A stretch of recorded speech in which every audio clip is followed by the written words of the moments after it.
إن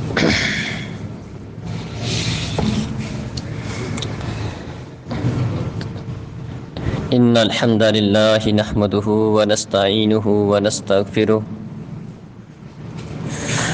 ونعوذ بالله من شرور أنفسنا وسيئات أعمالنا من يهده الله فلا مضل له ومن يضلل فلا هادي له وأشهد أن لا إله إلا الله وحده لا شريك له وأشهد أن محمدا عبده ورسوله من الشيطان الرجيم يا أيها الذين آمنوا اتقوا الله حق تقاته ولا تموتن إلا وأنتم مسلمون يا أيها الناس اتقوا ربكم الذي خلقكم من نفس واحدة وخلق منها زوجها وبث منهما رجالا كثيرا ونساء واتقوا الله الذي تساءلون به والأرحام إن الله كان عليكم رقيبا يا أيها الذين آمنوا اتقوا الله وقولوا قولا سديدا يصلح لكم أعمالكم ويغفر لكم ذنوبكم ومن يطع الله ورسوله فقد فاز فوزا عظيما أما بعد فإن خير الحديث كتاب الله وخير الهدي هدي محمد صلى الله عليه وسلم وشر الأمور محدثاتها وكل محدثة بدعة وكل بدعة ضلالة وكل ضلالة في النار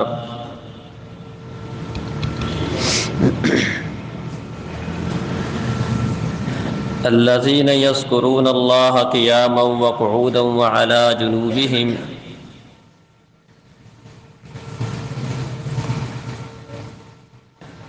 محترم عزیز بھائیوں اور بزرگوں، معزز ماؤں بہنوں،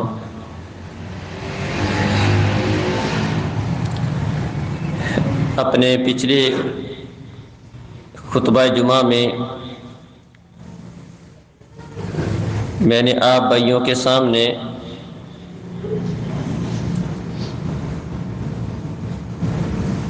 ذکر و اذکار کے حوالے سے قرآن و حدیث کی چند ایک باتیں آپ کے سامنے رکھی تھیں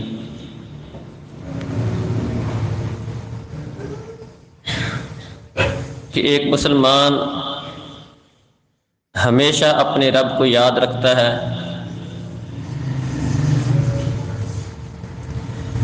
اور اللہ رب العزت کا ذکر اپنے آپ کو اس کی عادت بنانا، اپنی زبان کو اللہ کے ذکر کے ساتھ مصروف رکھنا، اس کے انسان کو کس قدر فوائد ہوتے ہیں، اور اگر انسان اللہ رب العزت کے ذکر سے غافل ہوتا ہے، اللہ کی یاد سے غافل ہوتا ہے، تو انسان کو اس کے کس قدر نقصان ہوتے ہیں۔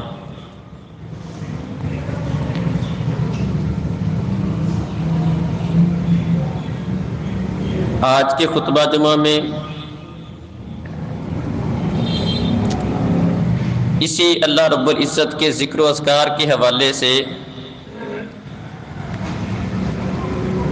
ویسے تو انسان کو ہر وقت اللہ رب العزت کا ذکر اپنی زبان پر رکھنا چاہیے۔ نبی کریم صلی اللہ علیہ وسلم ہر وقت اللہ تعالیٰ کو یاد کرتے تھے، اللہ کا ذکر آپ کی زبان پر ہوتا تھا۔ اس کے ساتھ ساتھ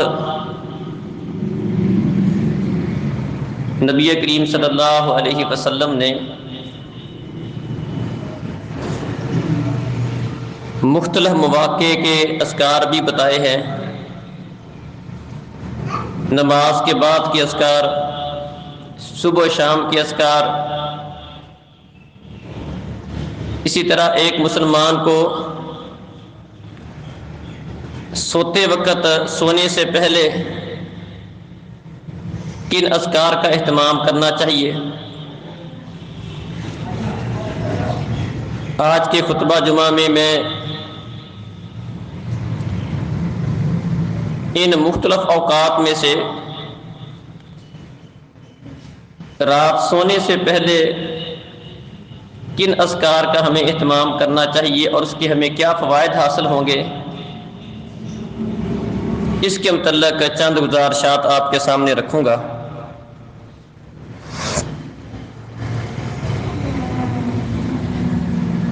اللہ رب العزت نے اہل ایمان کا وصف بیان کیا ہے، الذین یذکرون اللہ قیاما وقعودا وعلی جنوبہم۔ اس کی آواز کہ ایمان والے اللہ تعالیٰ کا ذکر کرتے رہتے ہیں، کھڑے ہونے کی حالت میں، بیٹھے ہونے کی حالت میں، حتیٰ کہ جب وہ لیٹتے ہیں تو اس وقت بھی اللہ رب العزت کا ذکر کرتے ہیں۔ ہر حال میں ایمان والے اپنے رب کو یاد کرتے ہیں۔ اللہ رب العزت نے اپنے نبی کو اس بات کا حکم دیا، وَاعْبُدْ رَبَّكَ حَتَّى يَأْتِيَكَ الْيَقِينُ، آپ اپنے رب کی عبادت کریں، اللہ کی بندگی کریں،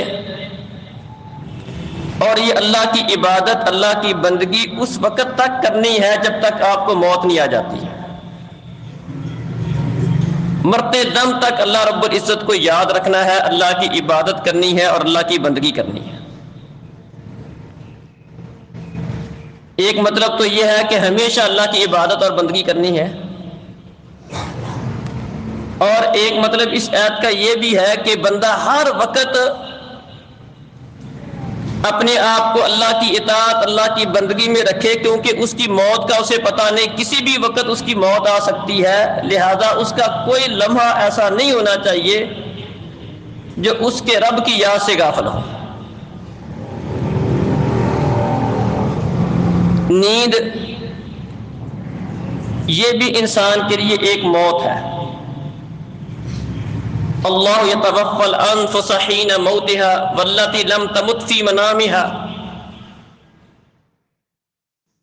اللہ رب العزت لوگوں کو ان کی نیند کے وقت ان کی روحوں کو اپنے قبضے میں لے لیتا ہے۔ جس طرح اللہ رب العزت کسی بندے کو فوت کرتے وقت اس کی روح کو اپنے قبضے میں لیتا ہے، اسی طرح جب بندہ نیند کی وادی میں ہوتا ہے اس وقت بندے کی روح اللہ کے قبضے میں ہوتی ہے۔ فرق اتنا ہے کہ جس کی موت کا وقت آ چکا ہو اس کی روح واپس نہیں ہوتی، اور جس کی موت کا ابھی وقت نہیں آیا ہوتا اس کی روح اس کو واپس کر دی جاتی ہے، ورنہ یہ نیند بھی ایک قسم کی موت ہے۔ تو جس طرح انسان اپنی زندگی کو غنیمت جانتا ہے، زندگی میں اللہ رب العزت کا ذکر کرتا رہتا ہے، تو یہ دن، یہ بیداری، یہ بھی نیند کے مقابلے میں ایک زندگی ہے۔ اس میں بھی انسان کو اس بات کا خیال رکھنا چاہیے کہ جب تک میں جاگ رہا ہوں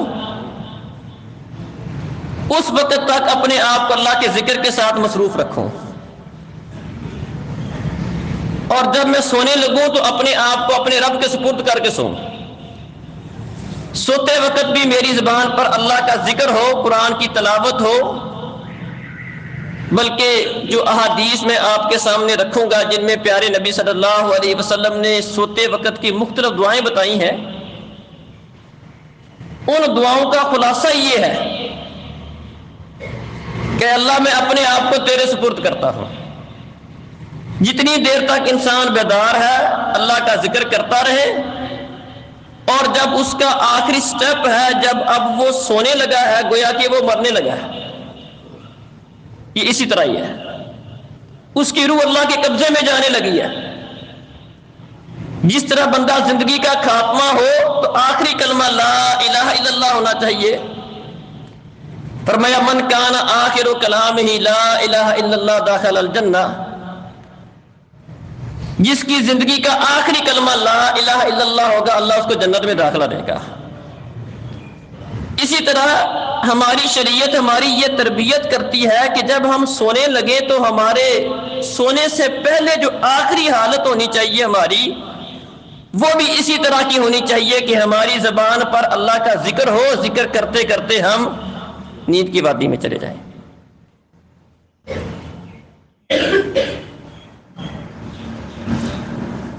رات جب انسان سوتا ہے، ایک مسلمان سوتا ہے، تو نبی کریم صلی اللہ علیہ وسلم نے ہماری یہ تربیت کی ہے، ایمان والوں کی تربیت یہ کی ہے کہ ہم وضو کر کے سوئیں. سونے سے پہلے وضو کر کے سونا چاہیے. وضو کی عمومی فضیلت بھی بڑی ہے. نبی کریم صلی اللہ علیہ وسلم نے فرمایا کہ جب انسان وضو کرتا ہے تو جن جن اعضاء کو دھوتا ہے اس عضو کے گناہ وضو کرنے کی وجہ سے جڑ جاتے ہیں. انسان کلی کرتا ہے، دانت میں پانی چڑھا کے جھاڑتا ہے، اللہ تعالیٰ اس کی زبان کے منہ کے اندر کے گناہ اس کو صاف کر دیتے ہیں. ہاتھ دھوتا ہے، ہاتھ کے گناہ اللہ معاف کر دیتے ہیں. پاؤں دھوتا ہے، پاؤں کے ساتھ کیے ہوئے گناہ اللہ تعالیٰ معاف کر دیتے ہیں. بلکہ فرمایا کہ بندہ جب وضو کر کے فارغ ہوتا ہے حتی یخرج نقیا من الذنوب، بندہ وضو کر کے بالکل گناہوں سے پاک ہو جاتا ہے. جو چھوٹے چھوٹے گناہ ہیں اللہ تعالیٰ وضو کرنے سے وہ معاف کر دیتے ہیں. یہ صحیح مسلم میں حدیث ہے. بلکہ ایک حدیث میں پیارے نبی صلی اللہ علیہ وسلم کا وضو بیان ہوا.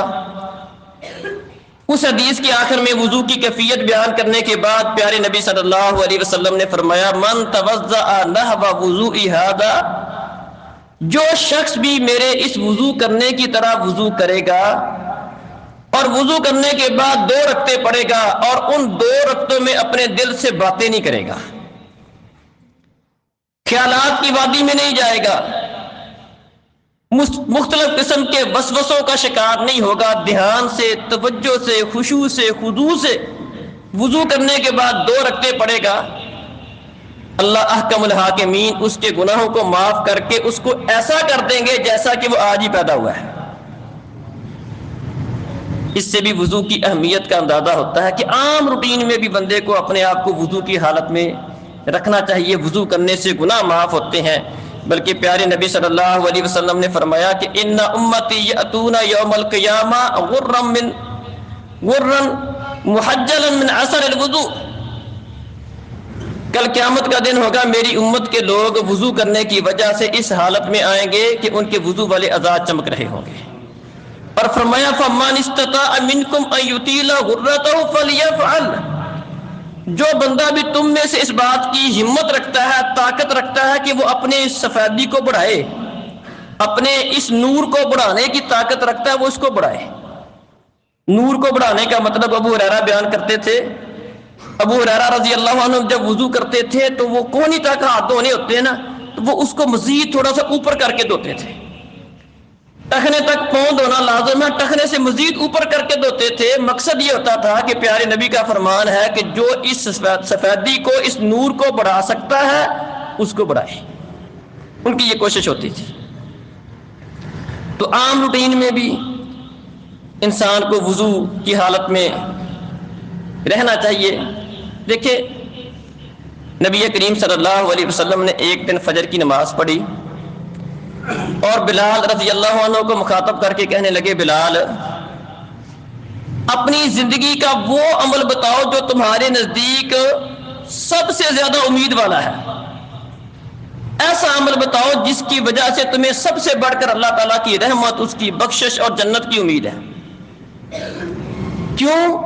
فرمایا کہ میں نے تیرے قدموں کی آہٹ جنت کے اندر اپنے سامنے سنی ہے. تو کون سا ایسا عمل کرتا ہے کہ جس کی وجہ سے تیرے قدموں کی آہٹ میں نے جنت میں اپنے آگے سنی تھی؟ بلال نے 2 باتیں بتائیں. کہنے لگے اللہ کے رسول جب بھی میں اذان دیتا ہوں میں کچھ نہ کچھ نماز ضرور پڑھتا ہوں. فرض نماز تو پڑھنی ہوتی ہے. فرض اور اذان کے درمیان، اقامت اور اذان کے درمیان 2 رکعتیں یا کچھ نہ کچھ نماز میں لازمی پڑھتا ہوں. ایک عمل تو یہ بتایا.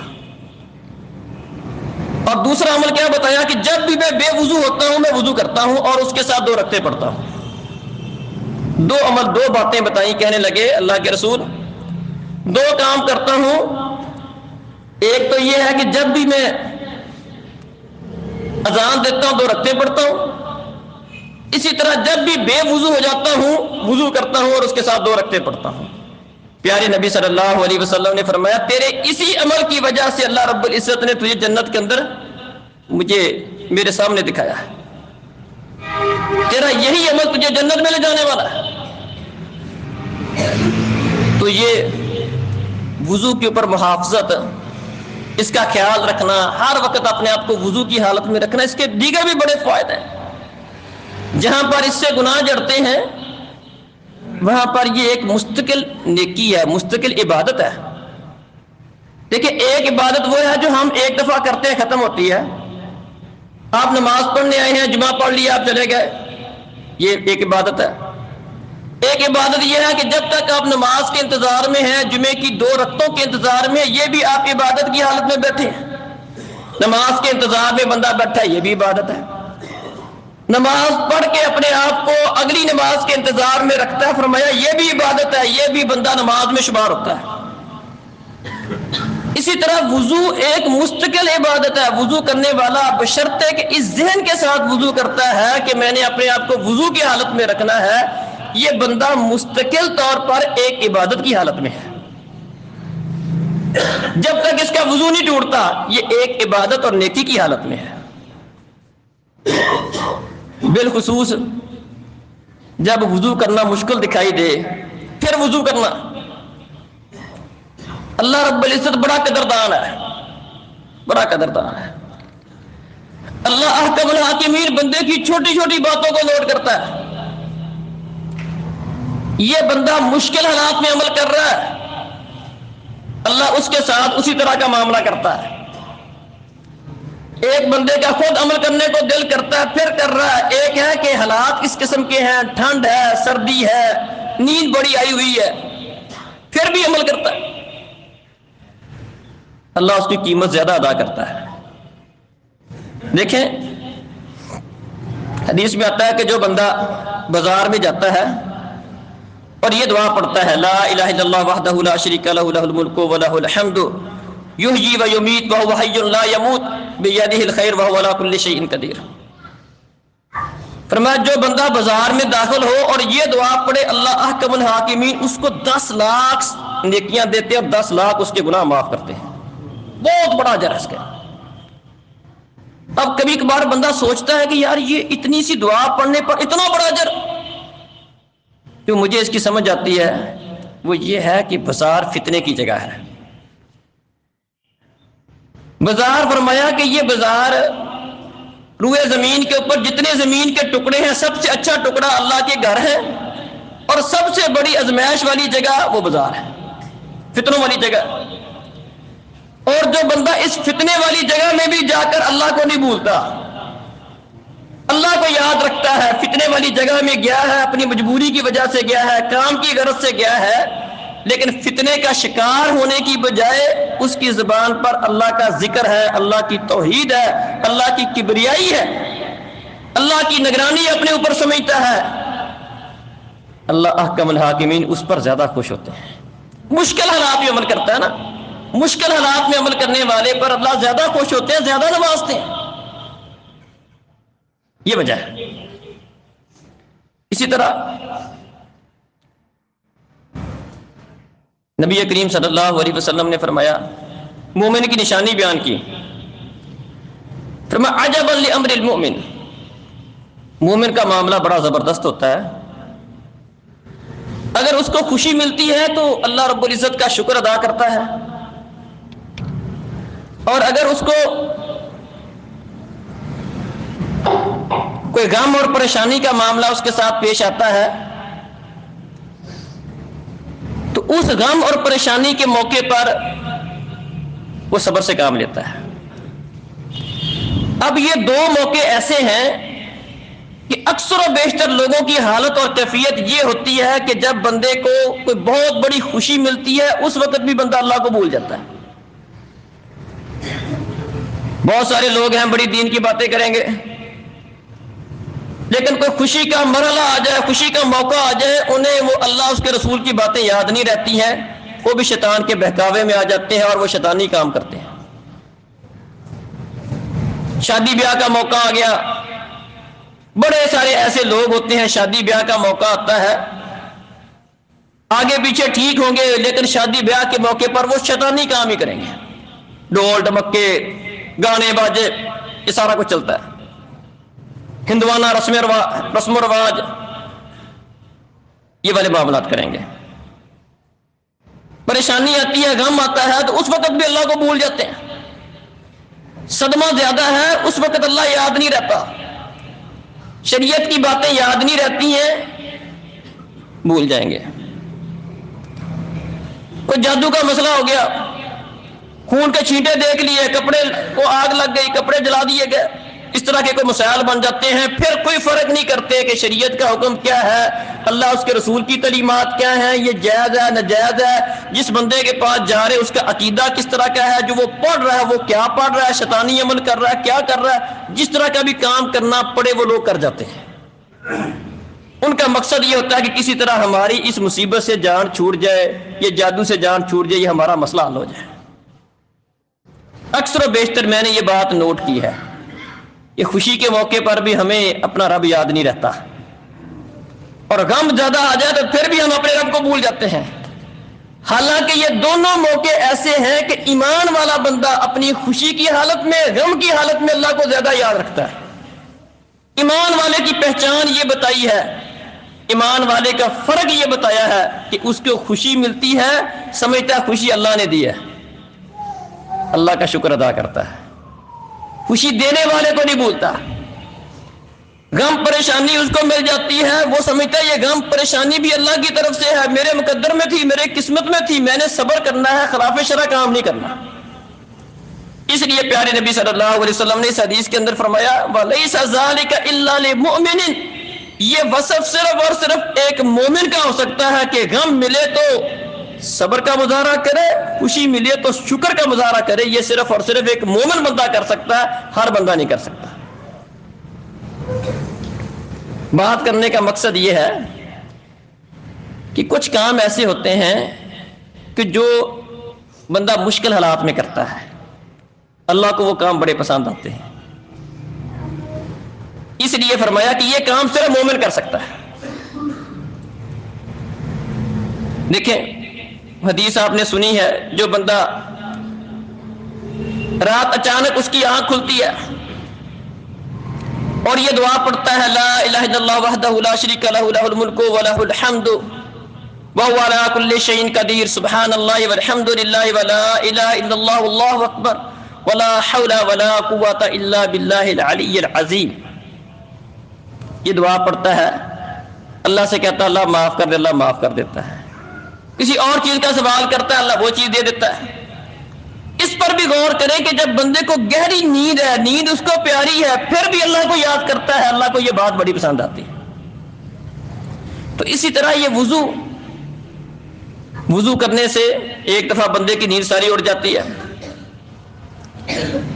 لیکن جو بندہ رات سونے سے پہلے وضو کرتا ہے اس کی فضیلت بڑی ہے. پیارے نبی صلی اللہ علیہ وسلم نے اس کی دو بڑی بڑی فضیلتیں بیان کی ہیں. ایک فضیلت آپ نے یہ بیان کی، فرمایا من بات طاہرا، جو بندہ طہارت کی حالت میں سوتا ہے اس کے ساتھ اللہ ایک فرشتہ مقرر کر دیتا ہے، اور جب بندہ وہ بیدار ہوتا ہے تو فرشتہ کہتا ہے اللہم اغفر لعبدی کا، اللہ اپنے اس فلاں بندے کو معاف کر دے فإنہ بات طاہرا، یہ طہارت کی حالت میں سویا تھا. اللہ نے فرشتے کی ڈیوٹی لگائی ہے، صبح اٹھتا ہے جو ہی آنکھ کھلتی ہے فرشتہ دعا کرتا اللہ یہ وضو کر کے سویا تھا، اللہ اس کو معاف کر دے. ایک فضیلت یہ بیان کی. اور ایک فضیلت یہ بیان کی، فرمایا جو بندہ وضو کی حالت میں سوتا ہے اللہ فرشتہ مقرر کر دیتا ہے جب وہ اپنی کروٹ تبدیل کرتا ہے، رات کو سوتے وقت کروٹ تبدیل کرتا ہے، جاگتا نہیں ابھی، فرشتہ اس کے لیے بھی دعا کرتا ہے اللہ اس کو معاف کر دے، یہ جو کروٹیں لینے والا ہے، یہ سائڈیں تبدیل کرنے والا ہے، یہ تیرا وہ بندہ ہے جو وضو کر کے سویا تھا، اللہ اس کو معاف کر دے۔ اب کتنی بڑی فضیلت ہے، بندہ سویا ہوا ہے اور اللہ کا فرشتہ اس کے لیے دعائیں کر رہا ہے۔ فرشتوں کا ساتھ ملنا بہت بڑی بات ہے۔ اللہ دیکھیں، آپ کسی نیک بندے کو دیکھتے ہیں کہ یہ بندہ نیک ہے، آپ اس کو کہتے ہیں یار میرے لیے دعا کرنا، جس کو آپ نیک سمجھتے ہیں، پتہ نہیں وہ نیک ہے یا نہیں، لیکن آپ کے خیال میں وہ نیک ہے، آپ کہتے ہیں یہ میرے لیے دعا کرنا یار، باقی اس کا معاملہ تو اللہ جانتا ہے۔ لیکن فرشتے کے متعلق تو اللہ نے گواہی دی ہے، وہ اللہ کی کسی بھی بات کی نافرمانی نہیں کرتے، وہ صرف اور صرف اللہ کی تسبیح بیان کرتے ہیں، اللہ کی بڑائی کبریائی بیان کرتے ہیں، ان کا مقصد ہی ہے اللہ کی فرما برداری، نافرمانی والا ان کے اندر مادہ ہی نہیں ہے۔ تو فرشتہ وہ مخلوق اس بندے کے لیے دعا کرتی ہے جو وضو کر کے سوتا ہے، رات کروٹیں تبدیل کرتا ہے فرشتہ تب بھی دعا کرتا ہے، صبح اٹھتا ہے فرشتہ تب بھی دعا کرتا ہے۔ اس لیے ایک تو محترم بھائیوں اس بات کی عادت بنائیں، روٹین بنائیں، عام روٹین میں بھی اپنے آپ کو وضو کی حالت میں رکھنے کی کوشش کریں۔ یہ بڑی فضیلت والی بات ہے، بڑا زبردست یہ عمل ہے، مستقل نیکی ہے، نیکی کا احساس ہے، جس کی وجہ سے بندہ بہت سارے گناہوں سے بچ جاتا ہے۔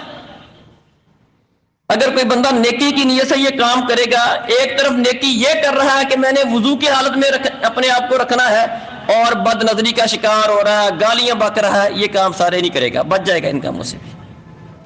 عادت بنائے وضو کی حالت میں رہنے کی، اور رات کو سونے سے پہلے یہ کوشش کرے کہ وضو کر کے سوئے۔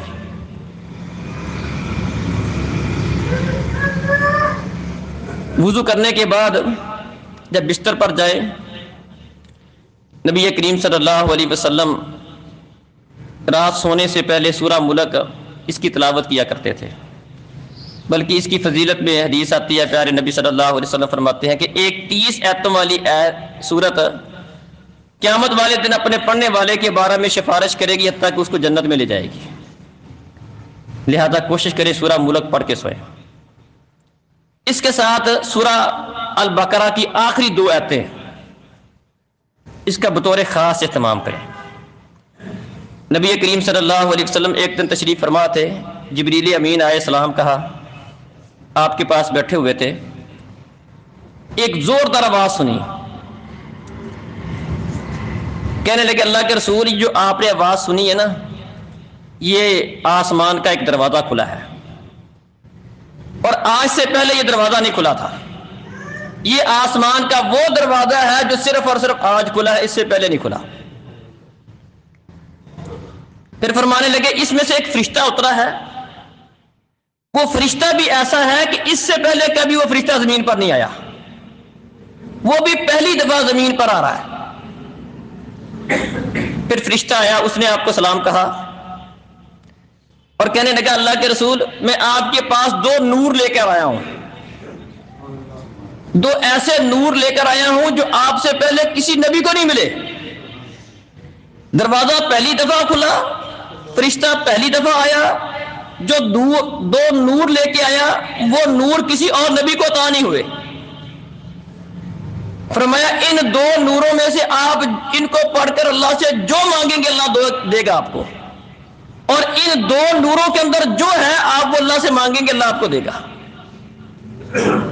اور وہ 2 نور کون سے بیان کیے؟ فرمایا ایک سورۃ الفاتحہ ہے اور ایک سورۃ البقرہ کی آخری 2 آیتیں ہیں۔ بڑی شاندار چیز ہے، بلکہ ترمذی میں ایک حدیث ہے، پیارے نبی صلی اللہ علیہ وسلم فرماتے ہیں کہ اللہ تعالیٰ نے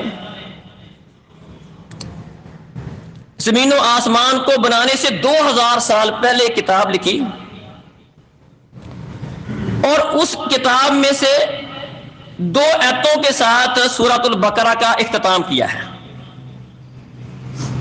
سورۃ البقرہ کی آخری 2 آیتیں وہ والی 2 آیتیں ہیں جو آج سے فرمایا زمین و آسمان کے پیدا کرنے سے 2000 سال پہلے اللہ نے ایک کتاب لکھی تھی، اس میں یہ باتیں، یہ سورۃ البقرہ کی آخری 2 آیتیں ان میں موجود تھیں۔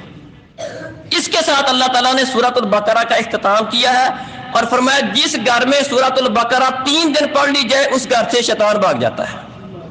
بڑی شاندار آتے ہیں. اور فرمایا جو بندہ رات کو پڑھ کے سو جاتا ہے، صحیح بخاری میں حدیث ہے، فرمایا جو بندہ رات کو ان 2 آیتوں کو پڑھ کے سوتا ہے کفتا ہو، یہ 2 آیتیں اس کو ہر چیز سے کافی ہو جاتی ہیں. اس لیے ایک تو یہ عادت بنائیں، سورۃ البقرہ کی آخری 2 آیتیں اس کو لازمی پڑھے، آمن الرسول بما انزل الیہ سے. اسی طرح آیات الکرسی ہے، صحیح بخاری میں حدیث ہے، پیارے نبی صلی اللہ علیہ وسلم فرماتے ہیں جو بندہ رات کو آیات الکرسی پڑھ کے سوتا ہے 2 فضیلتیں حاصل ہوتی ہیں. ایک تو اللہ رب العزت اس بندے کے ساتھ ایک محافظ مقرر کر دیتے ہیں، ایک نگران مقرر کر دیتے ہیں، اس کا کوئی نقصان نہیں ہوتا. ایک فضیلت یہ. اور دوسرا فائدہ فرمایا کہ شیطان اس کے قریب نہیں آتا. آیات الکرسی پڑھے. بہت سارے لوگ ان کے بڑے مسئلے بنتے ہیں، کبھی کس کے پیچھے بھاگتے ہیں، کبھی کس کے پیچھے بھاگتے ہیں. اصل کام جو کرنے والا وہ نہیں کرتے، شارٹ کٹ تلاش کرتے ہیں، اور بتانے والے بھی نہیں بتاتے. سیدھی بات ہے، وہ 2-4 پھونکے مار دیں گے، سیدھی راہ نہیں بتائیں گے، سیدھا کام نہیں کرنے کا بتائیں گے کہ یہ کام کرنے کے ہیں. خود سے نماز پڑھو، آیات الکرسی پڑھو، سورہ البقرہ کی آیتیں پڑھو، سورۃ البقرہ پڑھو، گھر میں شیطان رہے گا ہی نہیں. یہ کرنے کا کام ہے. اسی طرح آخری 3 صورتیں فرمایا پناہ کے لیے، اللہ تعالیٰ سے پناہ مانگنے کے لیے، اللہ کی پناہ میں آنے کے لیے آخری 2 صورتوں کی طرح کی تو کوئی چیز میں نے دیکھی نہیں. بندہ اللہ کی پناہ چاہتا ہے، شیطان سے بچنا چاہتا ہے، فرمایا اس کے لیے زبردست چیزیں یہ آخری 2 صورتیں ہیں، اس کو لازم پکڑو. پیارے نبی صلی اللہ علیہ وسلم جب رات کو اپنے بستر پر آتے تھے، ایک دفعہ ان 3 صورتوں کو پڑھتے، 3 صورتوں کو پڑھتے، اور سورہ اخلاص، سورہ فلق اور سورہ ناس کو پڑھتے، اور اپنے ہاتھوں کو جمع کر کے اس کے اندر پھونک مارتے، جس میں ہلکا سا تھوک ہوتا ہے، جس طرح دودھ کا آدھا جسے کہتے ہیں، تھو کرنا جس کو کہتے ہیں، وہ کرتے. اس کے بعد اپنے پورے جسم کے اوپر ہاتھ پھیرتے. پہلے وہاں سے شروع کرتے جو آگے والا حصہ، اپنا منہ آگے والا حصہ، اور اس کے بعد پیچھے تک جہاں تک ہاتھ جاتا ہے وہاں تک پھیرتے، اور 3 دفعہ یہ عمل کرتے ہیں رات سونے سے پہلے. یہ بڑا زبردست عمل ہے، بلکہ اس کی اور بھی فضیلتیں آئی ہیں. نبی کریم صلی اللہ علیہ وسلم جب بیمار ہوتے تھے اس وقت بھی یہ عمل کرتے تھے. اما عائشہ کہتی ہیں جب آپ کا آخری وقت تھا تو ہم آپ کے ہاتھوں میں یہ 3 صورتیں پڑھ کر پھونک مار کے آپ کے ہاتھوں کو آپ کے جسم پر پھیرا کرتی تھی آپ کے آخری وقت میں. یہ ایک بہترین دم بھی ہے. یہ سوتے وقت بندہ اپنے آپ کو گویا کہ ان 3 صورتیں پڑھ کر اپنے آپ پر ہاتھ پھیر کر اپنے آپ کو اپنے رب کی حفاظت میں دے رہا ہے. اس کو کریں. اس کے ساتھ سبحان اللہ، الحمدللہ، اللہ اکبر کی تسبیح ہے. یہ بھی اس کی فضیلت بھی آپ نے سنی ہے. فاطمہ رضی اللہ عنہا کو آپ نے یہ فضیلت بتائی تھی، یہ تسبیح بتائی تھی کہ رات سونے سے پہلے آپ یہ 33 دفعہ سبحان اللہ، 33 دفعہ الحمدللہ اور 34 دفعہ اللہ اکبر پڑھ کے سویا کرو، آپ کے سارے دن کی تھکاوٹ اتر جائے گی. بڑا شاندار وظیفہ ہے. انہوں نے غلام کا تقاضا کیا تھا، کسی خادمہ کا تقاضا کیا تھا، تو نبی کریم صلی اللہ علیہ وسلم نے یہ وظیفہ بتایا تھا. اس کا اہتمام کریں.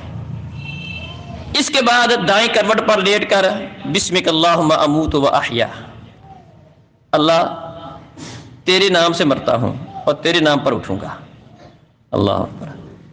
اس گویا کہ سونے لگا ہے، کیا کہہ رہا؟ بسمک اللہم اموت و احیا. دیگر دعائیں ہیں، لمبی ہو جائے گی بات،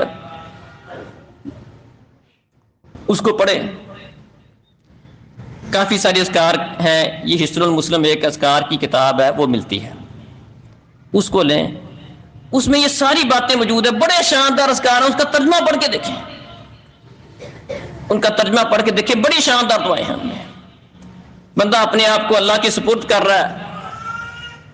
اور آخر میں فرمایا کہ مختلف دعائیں بتانے کے بعد فرمایا جی ذکر و اذکار کر لے، مختلف دعائیں پڑھ لے، اور آخر میں یہ دعا پڑھے اللہم انی اسلمت نفسی الیک وفوضت امری الیک والجأت ظہری الیک رغبتا و رہبتا الیک لا ملجأ ولا منجأ منک الا الیک آمنت بکتابک الذی انزلت وبنبیک الذی ارسلت. میں نے شروع میں کہا تھا جس بندے کا آخری کلام لا الہ الا اللہ ہو گیا دنیا سے، پیارے نبی فرماتے ہیں کہ فوت ہو گیا، آخری کلمہ لا الہ الا اللہ ہوگا، اللہ جنت میں داخلہ دے گا، یہ سمجھ لے سوتے وقت کا لا الہ الا اللہ ہے۔ گویا کہ یہ سوتے وقت بندہ لا الہ الا اللہ کہہ رہا ہے، یہ سمجھ لیں، کیونکہ اس کا مفہوم بھی یہ ہے اللہم انی اسلمت نفسی الیک، اللہ میں اپنے آپ کو تیرے سپرد کرتا ہوں، وفوضت امری الیک، اللہ میں اپنا معاملہ تیرے سپرد کرتا ہوں، والجأت ظہری الیک، اللہ اپنی پشت تیری طرف کرتا ہوں، والجأت ظہری الیک رغبۃ ورہبۃ الیک، اللہ تجھ سے ڈرتے ہوئے تیری طرف شوق رکھتے ہوئے، لا ملجأ ولا منجأ منک الا الیک، اللہ تو ہی پناہ دے سکتا ہے، تو ہی کسی چیز کے شر سے بچا سکتا ہے، لا ملجأ ولا منجأ الا الیک، آمنت بکتابک الذی انزلت وبنبیک الذی ارسلت، اے اللہ میں تیری اس کتاب پر ایمان لایا جو تو نے نازل کی ہے، اور تیرے اس نبی پر ایمان لایا جس کو تو نے نبی بنا کر بھیجا ہے۔ فرمایا یہ کلمہ پڑھ کے سو جائے، کوشش یہ کرے کہ آخر میں اس کو پڑھے، آخر میں پڑھے، باقی اذکار پہلے کر لے اور آخر میں یہ کلمہ پڑھ کے سو جائے۔ فرمایا کہ اگر وہ بندہ اس رات فوت ہو گیا ایمان پر اسلام پر فوت ہوگا، جس طرح فرمایا جس کا آخری کلمہ لا الہ الا اللہ ہوگا جنت میں جائے گا۔ گویا کہ اس کا مطلب بھی یہ ہے کہ جو بندہ اپنا آخری کلمہ اس کو پڑھ کے سوتا ہے، یہ بندہ بھی اگر فوت ہو گیا اللہ جنت میں داخلہ دے گا، اس کا مطلب یہ ہے۔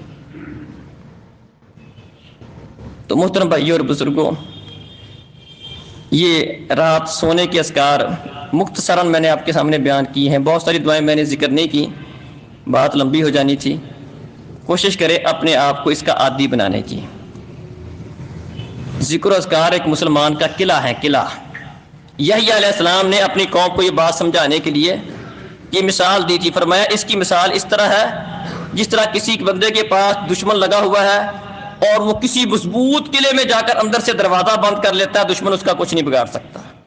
فرمایا یہ ذکر و اذکار بھی اسی طرح ہے کہ جب بندہ جو ذکر و اذکار کرتا ہے وہ اللہ تعالیٰ کی ایک پناہ میں آ جاتا ہے، پھر شیطان اس کا کچھ نہیں بگاڑ سکتا، اللہ اس کی حفاظت کرتا ہے، اللہ اس کی مدد کرتا ہے۔ اللہ تعالیٰ سے دعا ہے کہ اللہ تعالیٰ ہمیں دین اسلام کو سمجھنے اور اس کے مطابق اپنی زندگیوں کو ڈالنے کی توفیق عطا فرمائے۔ اقول قولی ھذا استغفر ان الحمد لله نحمده ونستعينه ونستغفره ونعوذ بالله من شرور انفسنا وسيئات اعمالنا من يهده الله فلا مضل له ومن يضلل فلا هادي له واشهد ان لا اله الا الله وحده لا شريك له واشهد ان محمدا عبده ورسوله۔ یہ ایک اعلان ہے بھائی، المؤمنین والمؤمنات والمسلمین والمسلمات وألف بين قلوبهم وأصلح ذات بينهم وانصرهم على عدوك وعدوهم اللهم لعن الكفرة الذين يصدون عن سبيلك ويكذبون رسلك ويقاتلون أولياءك اللهم خالف بين كلمتهم وزلزل أقدامهم وأنزل بهم بأسك الذي لا ترده للقوم المجرمين اللهم أعز الإسلام والمسلمين اللهم أعز الجهاد والمجاهدين اللهم أذل الشرك والمشركين اللهم أهلك الظالمين بالظالمين ونجِ المسلمين من بينهم سالمين غانمين يا رب العالمين اللهم انصر إخواننا في فلسطين اللهم انصر إخواننا المجاهدين في فلسطين اللهم انصر إخواننا المجاهدين في كشمير وفي كل مكان أما بعد فإن خير الحديث كتاب الله وخير الهدي هدي محمد صلى الله عليه وسلم وشر الأمور محدثاتها وكل محدثة بدعة وكل بدعة ضلالة وكل ضلالة في النار أقول قولي هذا